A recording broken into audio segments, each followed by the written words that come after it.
प्रिय विद्यार्थियों, कैसे हो। आज हम हिंदी पाठ्य पुस्तक आरोह भाग 2 में संकलित कविता उषा पढ़ेंगे, जिसके रचयिता शमशेर बहादुर सिंह है। उषा कविता शमशेर बहादुर सिंह द्वारा रचित काव्य संग्रह कुछ कविताएं से ली गई है। उषा कविता में सूर्योदय से पहले का जो आकाश का चित्र है, उसका बड़ा ही मनोहारी चित्रण किया गया है। पल प्रतिपल आकाश में परिवर्तन हो रहा है। शमशेर सिंह बहादुर ने अनेक उपमानों का प्रयोग करते हुए आकाश के दृश्य को इस कविता में प्रस्तुत किया है। आइए देखिए। उषा कविता शमशेर बहादुर सिंह द्वारा रचित है। इस कविता में कवि ने जो सुबह का समय है, सूर्योदय से ठीक पहले का जो समय है, उसमें पल पल परिवर्तित प्रकृति का सब चित्र प्रस्तुत किया। शमशेर बहादुर सिंह ऐसे बिंबधर्मी कवि हैं जिन्होंने प्रकृति की गति को शब्दों में बांधने का अद्भुत प्रयास किया है। यह कविता भी इसका उदाहरण प्रस्तुत करती है। कवि भोर के आसमान का मूक दृष्टा नहीं है, वह भोर को आसमानी गति को धरती के जीवन भरे हलचल से जोड़ने वाला सृष्टा भी है। इसलिए वह सूर्योदय के साथ एक जीवंत प्रवेश की कल्पना करता है, जो गांव की सुबह से जुड़ता है। इस कविता में गांव के प्रवेश का बड़ा ही मनोहरी चित्रण किया है। गांव के प्रवेश से जोड़ते हुए कवि ने अनेक उपमान उषा कविता में प्रस्तुत किए हैं। इस कविता में आप देखेंगे शंख जैसा नीला आसमान, केसर से धुली हुई सिल, स्लेट जिसको लाल खड़िया से पोत दिया गया हो। इस प्रकार के उपमान इस कविता में आपको दिखाई देंगे। आइए कविता देखते हैं। प्रातः का था नभ बहुत नीला, शंख जैसे भोर का नभ। कवि इस कविता में भोर के नभ का वर्णन करते हुए कहता है कि जो भोर का नभ है, जो सुबह का आकाश है, वह पहले जो सुबह का सूर्योदय से पहले का आकाश है, वह शंख के समान बहुत नीला दिखाई दे रहा है। प्रातःकाल का आकाश ऐसा दिखाई दे रहा है कि मानो वह शंख के समान नीला हो। जो आकाश का चित्र है, सुबह के आकाश का चित्र है, सूर्य निकलने से पहले का जो आसमान का चित्र है, वह नीले शंख के समान दिखाई दे रहा है। इसलिए कवि ने कहा है, प्रातः का था नभ बहुत नीला, शंख जैसे भोर का नभ। राख से लिपा हुआ चौका अभी गीला पड़ा है।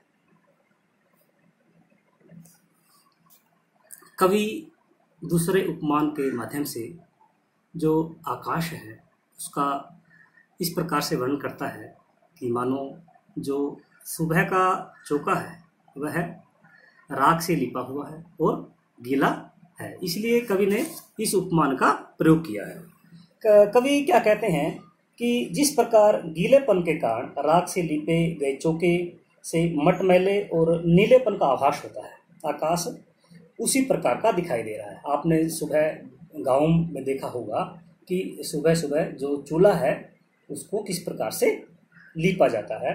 वह मिट्टी से लीपा जाता है, मटमैला और राख का उसके अंदर समावेश रहता है।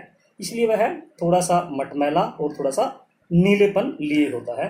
जो सूर्योदय से पहले का समय है, उस वातावरण में भी नमी के कारण जो आकाश है, वह भी मटमैला और नीलापन लिए हुए है।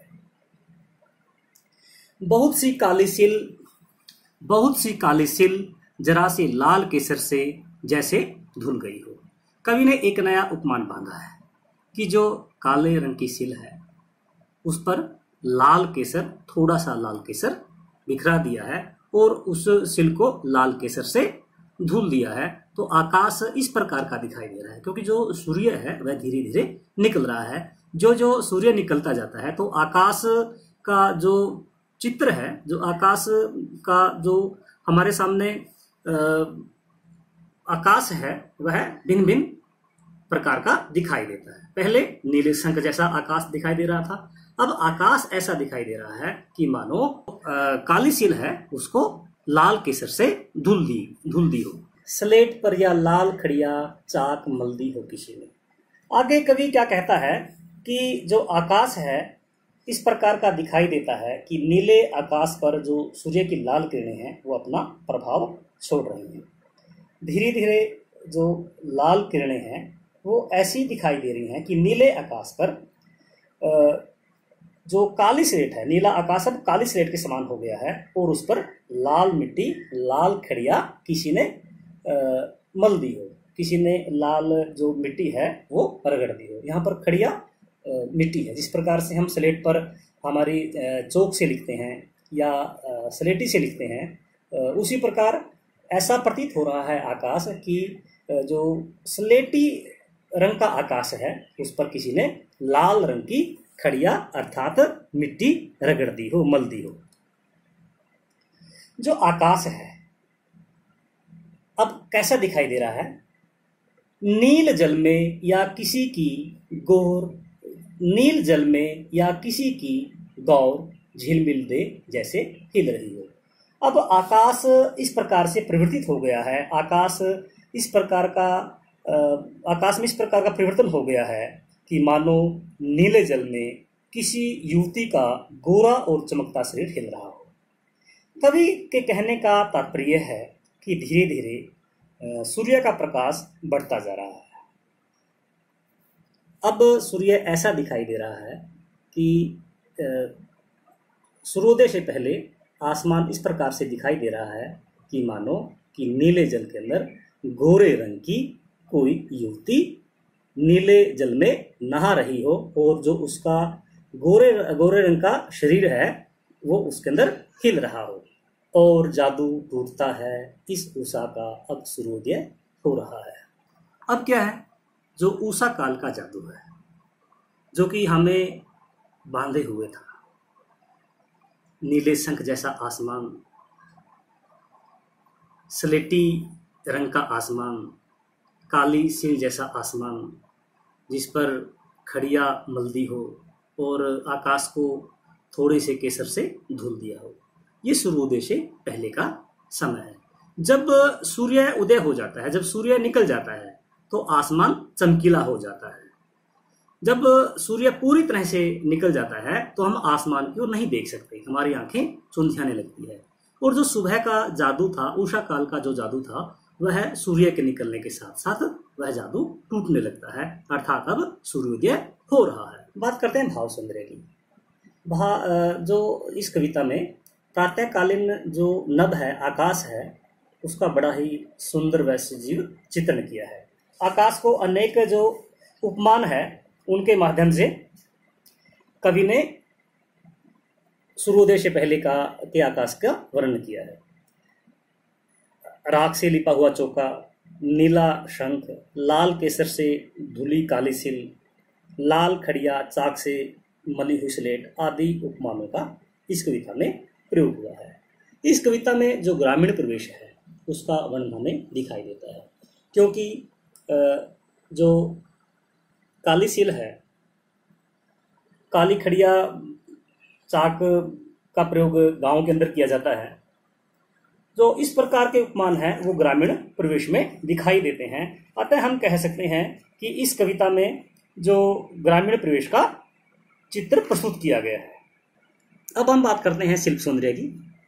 अलंकार की बात करें, इस कविता में उपमा और उत्प्रेक्षा अलंकार है। यदि हम गुण की बात करें, प्रसाद गुण है, शांत रस का सुंदर परिपाक हुआ है, वर्णात्मक शैली है, क्योंकि सूर्योदय से पहले का जो आकाश है, उषा काल का जो दृश्य है, उसका बड़ा ही मनोहरी चित्रण किया है। यदि हम बिंब की बात करें तो दृश्य बिंब है। जब हम इस कविता को पढ़ते हैं तो हमारे सामने जो उषा काल का दृश्य वह चित्रित हो जाता है। शब्द शक्ति की बात करें, अभिधा और व्यंजना शब्द शक्ति है। बात को बड़े ही सीधे और सरल ढंग से बताया गया है। जो कवि कहना चाहता है उसका अर्थ हम सीधे यूं ही ग्रहण कर सकते हैं, वह अभिधा शब्द शक्ति है। व्यंजना शब्द शक्ति की बात करें तो व्यंग्य भी है, इस में दिखाई देता है। छंद ऐतुकांत मुक्तक छंद है। मुक्तक छंद किसी नियम में बंधा हुआ नहीं होता। ऐतुकांत अंत में किसी प्रकार का जो तुक है वो इसके अंदर दिखाई नहीं देता। सहज सरल व चित्रात्मक भाषा का प्रयोग किया गया है। तत्सम तद्भव शब्दों का प्रयोग किया गया है। तो इस प्रकार से आज हमने यह कविता पढ़ी जिसमें सूर्योदय से पहले का जो उषा काल का समय है उसका चित्रण शमशेर सिंह बहादुर ने बड़े ही अच्छे ढंग से किया है। ग्रामीण प्रवेश का चित्र हमें इस कविता के माध्यम से परिलक्षित होता, हमें दिखाई देता है कि गांव का प्रवेश किस प्रकार का रहता है। तो आज के लिए बहुत बहुत धन्यवाद। नए विषय के साथ नई वीडियो में मिलते हैं।